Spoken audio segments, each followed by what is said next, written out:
Wow, that's that was done well. That's that Diddy done well.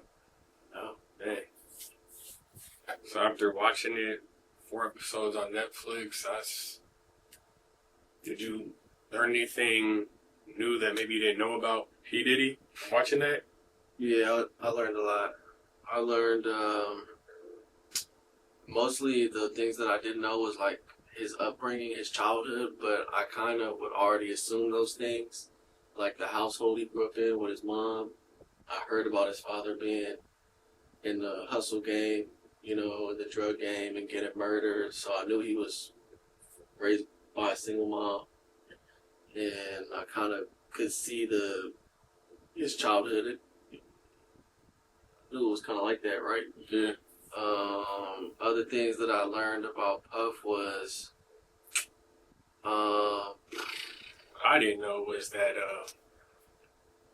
so they promoted a concert in the 90s, born in 93, so that concert they did at the basketball gym where all the people died and stuff. oh yeah, I didn't know. Yeah, I had never heard that story before, so that was interesting. I never heard that. And then I think we got a lot of great POVs just hearing from people who were, there, which makes, gains credibility to the doc. Had one of his right-hand men, I think his name was Burroughs, I believe. Yeah. Okay, and he was part owner of Bad Boy with P. Diddy. So I think his story, having him in there, really made this. And his childhood friend. And his childhood friend, too. I forgot his name, too. Man. But yeah, so that those are different things I learned, so. Yeah, this was an amazing documentary. I think this is one of the top 5 best documentaries I've ever seen. Yeah, it's a lot to it. When it comes to a public figure. Yeah, it's a lot to it. It was pretty good. 50 Cent. You did a good job with this, man. This was entertaining. Yeah, 50 Cent on the TV tape. It was inspiring, too. What's inspiring? What parts were inspiring to you? Seeing Puffy's hustle. Okay. His hustle is inspiring. I'm not going to lie. He has ambition that is just so contagious. What don't you think, or did you feel that or not? We see what comes, I'm saying? We went off the edge with it, so, what do you think it goes too far? I think, and I've always thought about this, right? Ambition is always dangerous. Ambition, the more ambitious you are, the more dangerous you become. Because you just live on risk? Because risk doesn't scare you. And basically you become, the more ambition you have, the less fear you have. Right? And then the more you're willing to sacrifice and endure to get what you want. All right, so going on that, I got a question. So, do you think anybody successful, let's take it just past music, let's talk about people maybe like a Jeff Bezos who's, built up the Amazon empire. Do you think in a capitalistic society, do you think that in order to get to the top, you have to do people wrong? Or is there a balance? I don't believe you have to do people wrong to get to the top, but I do believe that it could be a longer journey. You know what I'm saying? So, for example, with Puff, right? It was like he got in the game by, with Andre Harrell at Uptown. Right. And, he got fired from that position. Hey, let's the job, right? Yeah, my bad, that's a good job. I'm saying, let's take it back before that, though. Let's start so he doesn't have any entry into the music game. So he became, he started as an intern. Right. So it's just like he's building his own thing based on what he's seeing in the industry already. So I'm saying he's a product of his environment. Right. Because as you can see, they said his partner brought up Andre Harrell practiced the idea, or the business of paying artists in advance up front and then kicking the can when it making comes them recouping for the rest of their career. Recouping it. So he's being Andre Harrell has rest in peace, but he's being accused of teaching Diddy these these unfair business practices, right, where you do people wrong. Yeah. And I have to say, do you have to do that to be successful? I don't think you have to do that to be successful, but I think what happens is if you're able to pocket more money, then you have more money to invest into your own success. Yeah. Because they told a story about Craig Mack, and that's what he said, that, you know, he had a #1 record, Flavor in the Year. Radio spins. He's thinking he's doing what he's supposed to be doing as an artist. You know, you come in, make hits, but you know what you're supposed to be doing, and he ain't got enough money to pay the bills. And let's be honest here, with as far as not paying the artist, right? What Bad Boy was hot from what, 94 to 98? 4 years? I mean, they had a run. They had, what, a 4-year run on top of the game? That's not even a long time. And he did people wrong. So really, that's not really a successful music record label to me like that. Yeah, but his pockets got filled. So yeah, his pockets got filled, you know. But as far as his label, I mean, they had a good 4 years. They made incredible music, but because he didn't pay his artists and he didn't take care of his artists, they ended up getting killed, going broke, you know, leaving them. And then going to the 2000s, and he's doing all these gimmicky type of, you know, making the band, and he got all these one-off groups like Day 26 and Danity Kane and their Dirty Money and all these one-off groups that, I mean, let's be honest here, ain't nobody really, they didn't have much impact on the culture. See, it's crazy. So I remember growing up, like, I got introduced to P. Diddy later, you know, seeing the success of, you know, some of the artists, but I didn't know they was attached to him. So learning about him on his solo thing is I found out about him more when he was doing the Danity Kane stuff. And I was never watching those shows. Oh, you didn't watch those? I didn't watch the band. I saw an episode. Maybe I saw an episode. I don't remember watching it. I was outside. I didn't care. I watched it though. I watched every episode of Making a Band, bro. It was very entertaining. It was great television, and it made me kind of look at P. Diddy like sideways from then, right? And I was young, you know. I kind of looked at him like, man, this guy is mean. You know what I mean? He was just mean. You know what I mean? He made people walk to go get him cheesecake. I thought that he was just strange to me as a child watching Making a Band. Like, man, this guy is weird, you know? Like, I've never encountered an adult like that in my real life. Yeah. You know what I'm saying? Yeah, it was different. He's a different dude, bro. Yeah. So, music industry talk, is this just normal practice in this industry? Not just necessarily Diddy will take it off. Diddy will just say with just the unfair business practices? Is this like just a common thing in entertainment if you don't? You know what, bro? It seems like it is, but I think a lot of times, I think that, you know, from the outside looking in, you know, I think that a lot of it has to do with just people not being educated, right? And then, is it dirty practice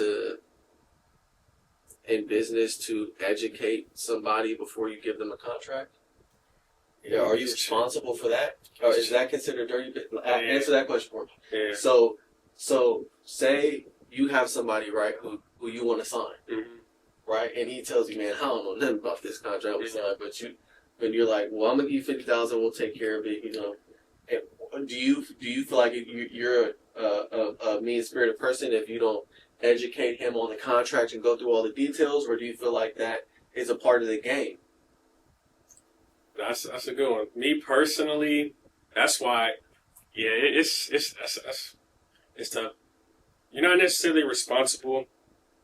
It just depends who you are and what, you know what I'm saying, what you want to do and how you want to be perceived. Like, I'm the type of person I want to see everybody eat, but it's not your necessarily responsibility to teach people, but taking advantage and that's not paying people clearly, that's what I'm saying, that's Diddy, Diddy just went to extremes. He's not paying people. He had a history of multiple years, multiple artists saying we never got any money and stuff. So I think that's wrong. But I mean, that's a good point you bring up.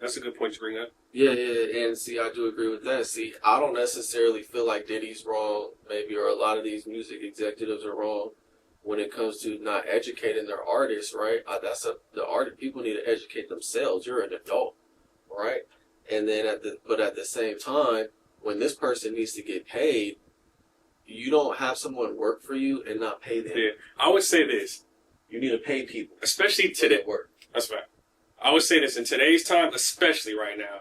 You better do the most bare minimum of learning about everything you're getting into, even if it's just reading one day, because you can't just assume and try to get into things that you don't know anything about, right? And think it's just going to be some fame and fortune, like it's a like it's just going to fall in your lap. Yeah, it's just gonna be I think that's some of the naivete art aspects of it, where you do need to you don't have to be an expert at it. You know what I'm saying? You can hire somebody and stuff. But yeah, so that's a good point you bring up about the naivete. That like I think it is. You do bear some responsibility with learning. You know, even if it's just the most basic of knowledge. Even if you end up hiring some experts or an entertainment lawyer, a person to read over your full contract and know exactly what's going on, versus just, oh, I'm just an artist. I didn't know, because people will do that. People will sign contracts knowing everything in it, and then a year later down the line, they don't like it. They're unhappy. Right. But you got in business with it. So I'm saying you have to, you know what I'm saying? When you got that advance, it wasn't a problem. But now a year later, you're disenchanted. You don't necessarily like the whole thing. There's a new kid on the block type thing. Because these are all things, you know what I'm saying, in the fame and fame game, entertainment game. It goes both ways, right? Yeah. Diddy, he went way overboard. He went over. Diddy, you can't not pay people for their work, right? He wasn't paying people. No, he's dead wrong, right? And he wasn't taking care of his artists, right? And they're producing a lot of income for him, and that's just dead wrong. People don't work for free. I think that's just totally wrong. You know, people work hard. They need to get paid. They need to get paid what their work is due. And, you know, then on the artist end, you know, just to sum it all up, you got to come in to whatever. My uncle told me this, right? He was like, when you play a sport, learn all the rules. Learn all the rules before you even start trying to play. Just learn the rules. That's game right there. And it's the same thing with any industry, any job you have, right? You got a job. Learn all the rules at your job, at your career, in your field, because what's going to happen is you half-ass, right? And you don't know, and you don't learn these things, and then you're getting dinged on the way, and now you got to dig yourself out of holes constantly, and you can't move forward, you know? So, you know, as artists, you just have to be, you know, you just cannot be dumb, some silly dumb dude. You know, I see a lot of, especially in rap music, bro, it's like this thing where people just act like so nonchalant and stupid. You know what I'm saying? Like, they just act so dumb. You know what I mean? A lot of artists, you know what I'm saying? Like, they act like they have no intelligence. Yeah. You feel me? Like, just like all these rappers just seem so idiotic to me, to where I feel like they're playing. Like, they gotta be joking. You know what I'm saying? And it's like, because I can't imagine you got millions of dollars and you got some weirdo who's rapping, talking about, and they can hardly speak English. You about to this dude you about to break this dude when it comes to business, right? Because it's an easy lick. So I don't really have too much sympathy for artists, and I don't have too much sympathy for P. Diddy for getting himself caught up in all this junk, because they're both just silly. Yeah, it's just that's just. Yeah, it was just a bad collision of built something, and then the person in charge is just taking advantage. Right. We get this. So, what's your biggest takeaways from the documentary? My biggest takeaways is, man, number one. I think I put this on the threads, bro. Look, because I actually thought about that. First of all, when it comes to paying, people need to get paid, right, for their work. Number one, bro. Like, you can't not pay people. Then, you have to be professional at all times. As far as Diddy, he was just very unprofessional, bro. He was very unprofessional on camera, off camera, behind the scenes, on the scene. He shows more moments of being unprofessional than he does professional. Yeah. You know, But I mean, it's in the called Bad Boy Records. he's a bad boy, right? So he spoke that into existence. You know, then another one I said was respect people's relationships and families. Yeah. You know what I mean? For example, in the documentary, you saw how he's Albie Shore's girl. He takes his girl. Oh, yeah, Or not takes his girl, you know, but he ends up getting with his girl, right? Then, you know, Eric Sermon gets with his ex, right? Then, you know, Suge Knight's security's girl. It's just like they're playing these things where they like to play with other people's relationships and families. Dangerous game. That is a dangerous game, right? And you want to be a businessman and you're going to move like that. And as we see with Diddy, he's not afraid of violence and death, right? And taking it there, right? He's been accused of doing some hits. Some hits, right? Yeah. So if you're going to be the type of person that doesn't respect people's relationships and families, you need to be about that. You know what I'm saying? You got to be about that. You need to be a G because it's going to get brought to you. And if you can't handle that type of pressure, then you're going to get folded. You know, so that's another one. And my last takeaway is I'd say, don't assume you could do business with a shady person and walk away unscathed. Right? You cannot all this documentary was full of assistants, right? Oh yeah, I worked with Diddy and, you know, we were for years. You know what I'm saying? And all these artists, yeah, I worked with Diddy. And we've all heard of these rumors, right? And you still go and decide to work with him? And then you work with him for years? What does that say about you, though? Yeah, that speaks you thought you were going to get touched? Or maybe you thought you wasn't going to get caught doing dirty business. So I don't trust it. I don't trust none of his assistants, the KP lady. Capricorn Clark? Capricorn Clark? That sounds like a sidekick. Yeah. That sounds great. Capricorn Clark. Why would you get on a documentary and act like you're she wasn't really acting like a victim, but she was acting super innocent, like she probably wasn't okaying and yesing and knowing people are going through these things, but you don't want to take any responsibility for it. You was letting it go, but now that, you know, the cat's out of the bag, now it's, you know, you're innocent. What do you think about that? That's crazy to me. Yeah, she probably knows more than what she's letting on. I mean, they brought it up in the court with the jurors. They said I guess she was alluding to the story with P. Diddy and Cassie. You know, she was kind of trying to break away from Puff and date Kid Cudi, or they were just friends. And he said he went and found that out, grabbed her, and then went to go drive over there. So she said she got kidnapped. They ended up throwing that out in court, I believe. So there's just a lot there. So if you knew about that and how mad he was going to get, then you probably know other things. So right, it's real. That's just one story out of 1,000, right? Yeah, it's a slippery slope. And she never went to go help Cat. Why didn't you help Cassie back then? I mean, yeah, we don't. Obviously, we're not going to hear from Cassie because, you know. But I'm saying the assistants. Why would everybody that was working for Diddy, even the people putting his jewelry on when he was walking into these people are so strange, bro. My takeaways is this is one of them. You guys went to a lot of good spots with it. From seeing the people, the guy, my man Burroughs, who was, you know, a part of Bad Boys, said his mom owned 75%, he owned the other 25%, and his childhood friend. They say, you know, initially Diddy grew up, you know, up in the burbs, Mount Vernon and stuff, and he didn't do drugs or anything, and then he, you know, spiraled into this person he is in today. And I don't know if when they broke away from him and stuff, but I just know as he got more money and power, he didn't have no friends around him. That's what I noticed. He had a bunch of yes men. So I just know if you ain't got nobody to keep you grounded, then you really gonna just be all over here, and you don't have no, as I always say, you don't got no roots or no base point to go back to. Right. So you might think the thing you did that's bad, you know what I'm saying, is just like, oh no, I don't mean nothing, and then you just keep doing these practices, and then you get to this point, and even when you're about to, you know what I'm saying.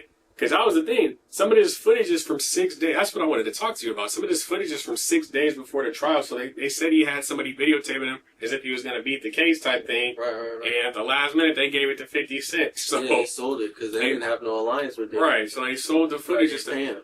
Right, didn't pay him. and sold the footage. And in that, I'm gonna play you, Playboy. I'm gonna play you.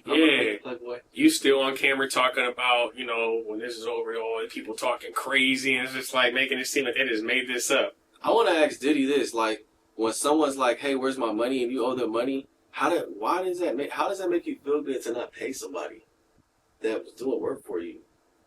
That makes you feel good, bro. That's super creepy and weird, bro.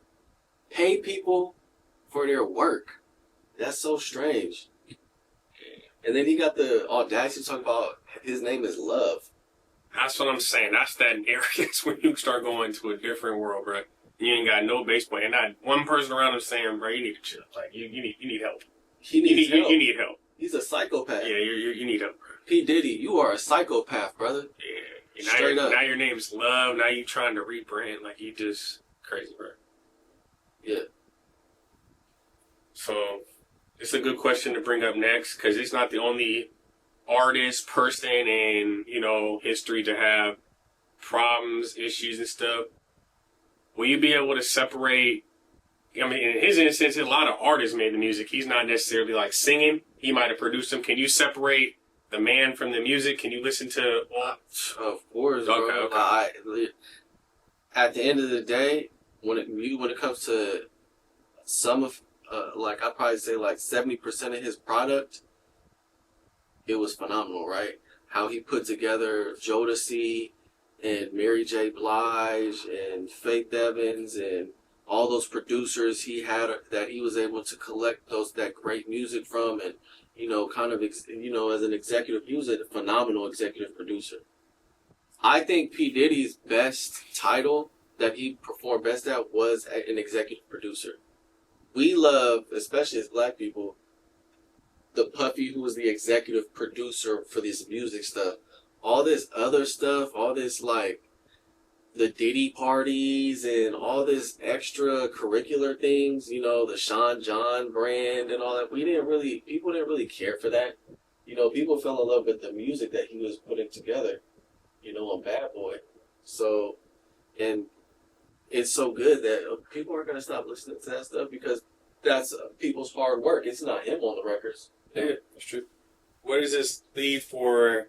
It's after prison because you got 50 months. So after he gets out, and also what does it mean for his overall legacy? Like from this, to go for? Is he done, or would people be able to work with him going forward, bro? Or you think it's over?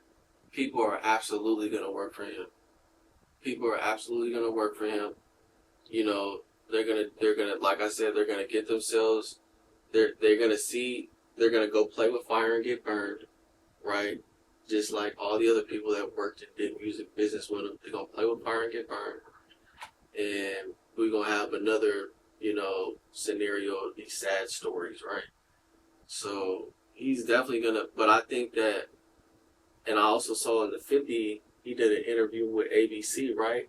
And they asked him the same question. What do you think Puff's gonna do when he gets out? Figured he got 80-something cases to fight.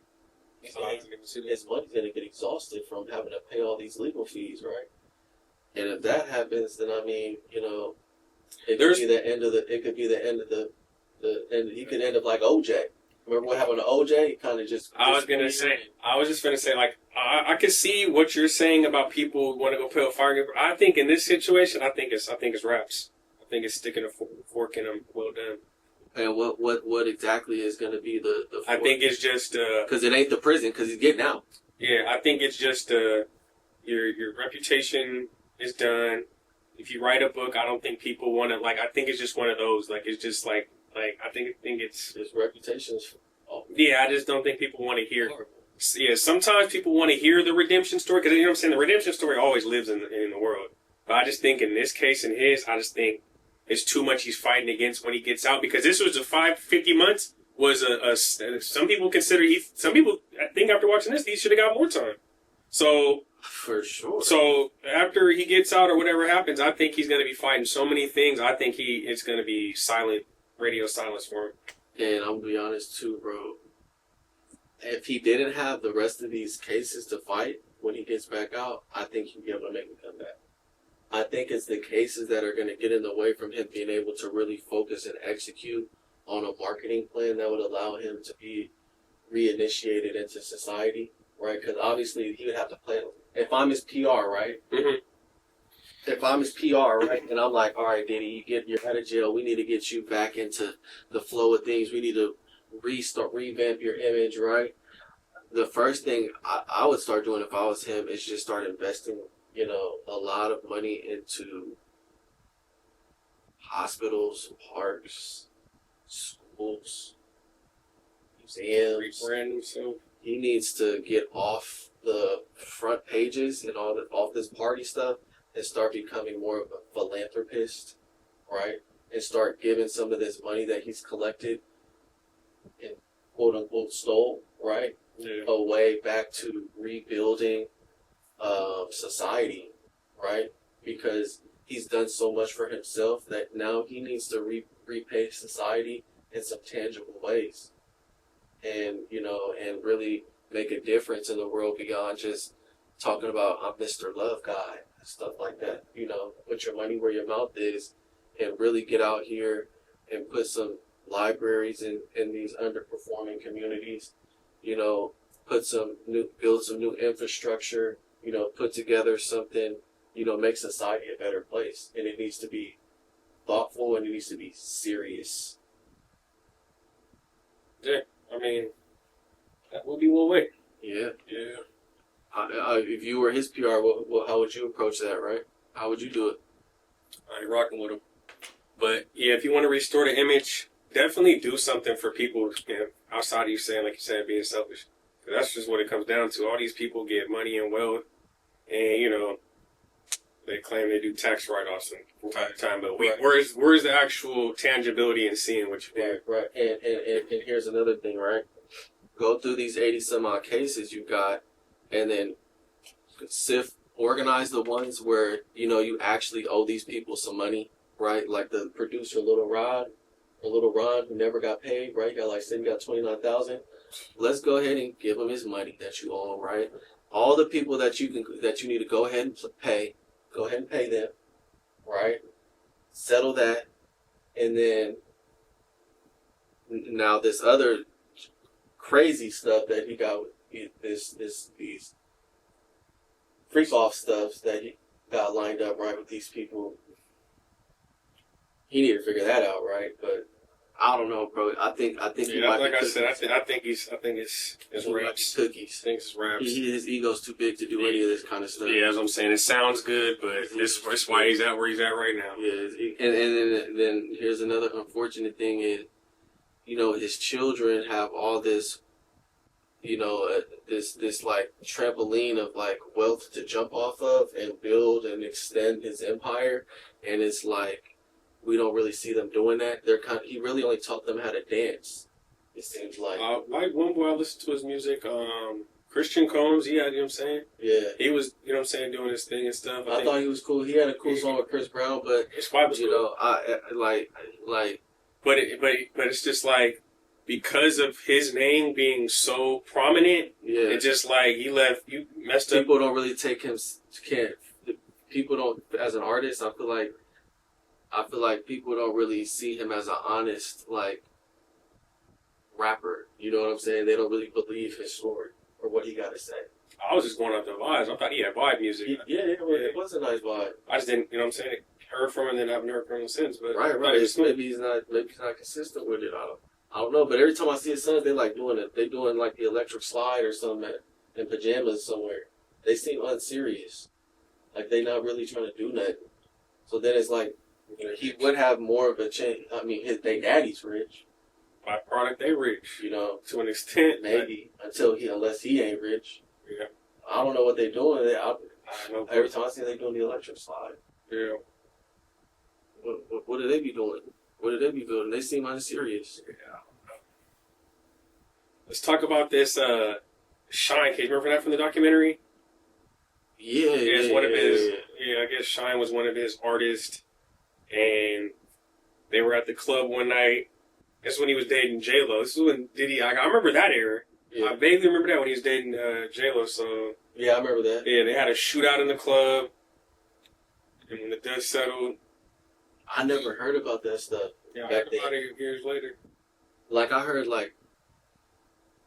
about Shine, but I never dug into him. I never heard one of his songs. I don't know who that dude is. Like every time I heard it, I never listened or heard it from Shine. Every time I heard Shine's name brought up, it was in relation to that club shooting and him taking the fall. Oh, he took the fall for P. Diddy. That's what people said about it. Right.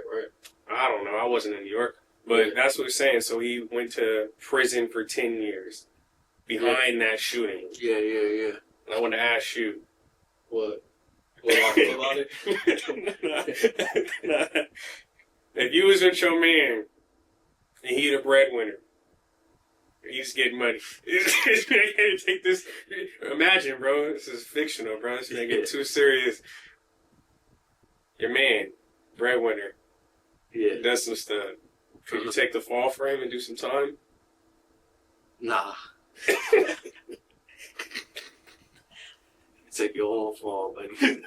Alright, for sure. Because I look at it like this: if you gangster enough to shoot somebody, you need to be gangster enough to go to the pen. Otherwise, don't shoot people. Yeah. So I'm gonna tell them straight up, hey, you a gangster, right? Go do that time, bro. I ain't taking nothing for you over my dead body. Hey. I ain't doing it. Would you do it? I ain't taking no fall for nobody. Right. You're not doing it over here. Right. And then if I gotta take a fall for somebody, I shouldn't be dealing with them anyway. Yes, and that gets us back to the point we was bringing up with some of these people. They was with you for years. Right. Years. A lot of people just, like, to me, it comes, I would never deal with none of these people. Yeah, these people is crazy. These people are weird, he yelling at you to go get some cheesecake. What do they got to do with my song, right. Diddy? Right, what? I'd have been up out of there, bro. There's no way I could deal with people like this. You know, and then it's like, okay, first of all, I don't deal with people who, I don't deal with gangsters. Like, you know what I'm saying? So if you want gangster time, but you're not really a gangster, but if you want, I see you moving like on some gangster stuff, like, hey, then my ops right there, I might have to delete them suckers, right? I'm gonna be like, you know what? Hey, bro, I'm gonna get up out of here, man. Let me know how that go. I'll see you. I'll see you when I see you, and I'll probably never see you again, because I'm not. What that got to do? I'm not moving like that. So yeah. So overall, I think the doc was done very well. We got to see. So I learned a few things. Definitely got to see some of his early childhood stuff, and just hearing from the people who was right there with him. You know what I'm saying? That validated it for me. I probably think this doc might win some awards, honestly. I think it was done to that level. I think it's, like you said, one of the best docs we've ever seen. I think it could. In detail. Awards, bro. Like, this was the documentary of 2025. Maybe of the decade. 2020s, huh? Maybe. Like, it's... Because Diddy, at one point, bro, he was, like, in that upper echelon of... What's another doc that was super, like, lit? Super nice. That's a good one. Audience, y'all know a doc that was, you know what I'm saying, as influential as this one? Because I'm saying Diddy was... It has to be somebody who's up here, I'm saying... Well, Questlove had that doc in 2000 when the Will Smith slap. Oh, yeah, I heard about that. He got the Oscar. Yeah. Questlove for the Woodstock in Harlem. Yeah, that's I liked that doc. I gotta watch that one. We're gonna do an episode on that one. Or that's a great doc. Just gotta watch that one. But yeah, that's what I got, man. Pay people, treat people right. Diddy, you didn't mess up, dog. Yeah. You gotta pay people, bro. You gotta pay people for their work. Period. Yeah. You don't be mixing business with other stuff.